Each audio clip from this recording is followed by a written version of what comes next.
good, everybody? What's good, everybody? So this is part three. This is why Melo. This is why I think Melo is not a Hall of Famer. First of all, Melo.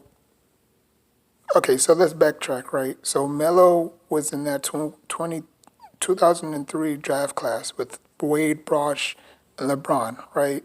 So this scenario where Melo goes to the goes to Detroit Pistons, right? Denver chooses Darko Milicic, right?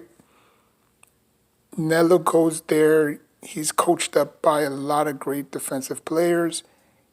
Himself, he becomes a two-way player, kind of like how Paul George is. He could a 3-and-D guy. He wins a ring, right? Goes to New York, gives them 7 good years. Okay, he says, you know what? I can't win. I won y'all one playoff game. I can't. I'm sorry. I want to, demand my request. He goes to Miami. They lose against Dallas, like as planned. He comes back, goes to the bench as a reserve.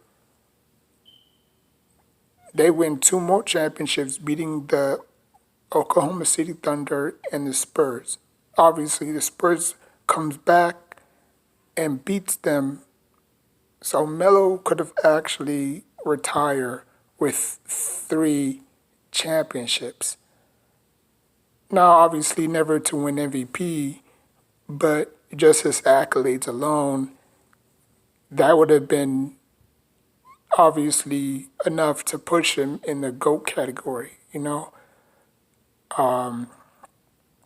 But the fact that sports are retiring these players that has never really accumulated nothing, like Iverson, as big as Iverson was,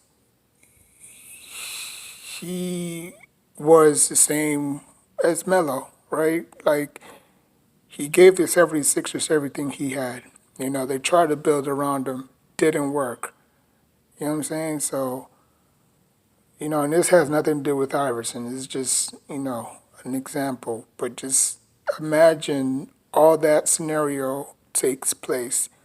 Denver doesn't draft Melo. Melo goes to Detroit. He wins one championship. He spent 7 years in New York.